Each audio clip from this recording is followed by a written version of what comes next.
अस्सलाम वालेकुम नाज़रीन। जी तो इन वक्त सॼी सिंध में सर्दी की शदीद लहर हली रही है। तव्हां रोडन ते रस्तन ते इन वक्त इलाड़काणो तव्हांजे साम्हूं आहे माशाअल्लाह। ॾिसंदा हूंदो त तक़रीबन सब माण्हू ही ॾिसो ईअं त असां वीडियो ही आस्करी था ठाहियूं। सब माण्हू परेशान हैरान लगा पिया आहिनि थधि जे करे इंतहाई मायूस आहिनि।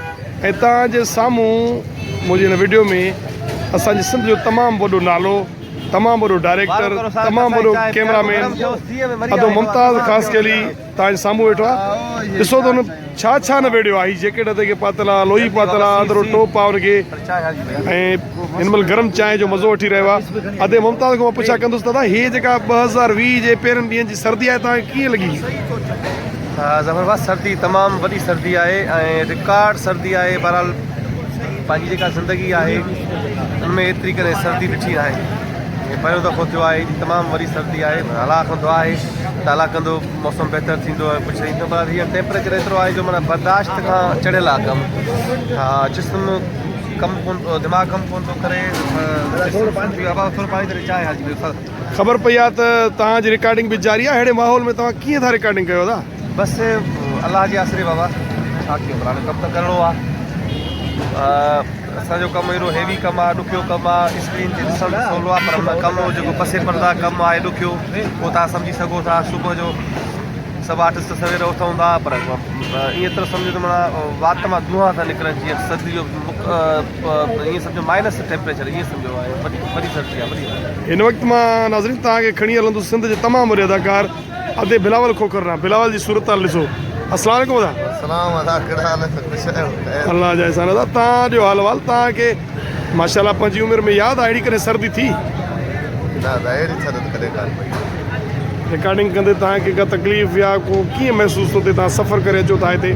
हाणे तकलीफ़ बि त कान्हे, सभु ॿाहिरि आहियूं, दोस्त आहिनि, पर थधि सफ़ा ईअं फाड़ी करे वेंदो आहे।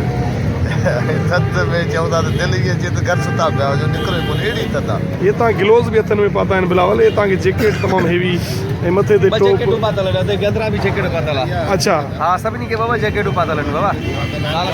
जैकेट ते कमु न हलंदो आहे। हीअ जेका थधि आहे माना ॿुधायांव त 0 पॉइंट ते थी आहे। ॼण ईअं मां विच में अॻु में वियो, मां हाणे पोइ वरी नारायण कागान त उते बि मां यकीन ॼाणियो त माना मूंखे त महसूसु थिए थो उन खां वधीक हाणे ईंदासीं पंहिंजे सिंध जे असां तमामु बहितरीनु अदाकार अदे अब्दुल कयूम नूनारी साहिबु। दादा ॿियो हाल वाल, सर्दी कीअं लॻी तव्हांखे? और सर्दी सफ़ा ईअं ताक़त कढी छॾिया। अलाह ख़ैर करे सर्दी वञे थी वधंदी।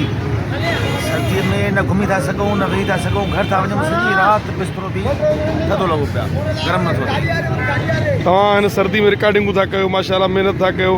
तव्हां बॉर्डर को जॾहिं लाड़काणे ते मोटर साइकिल ते सफ़र करे अचो था, तव्हांखे कीअं महसूसु थो? इंजॉय था कयो या परेशान था थियो?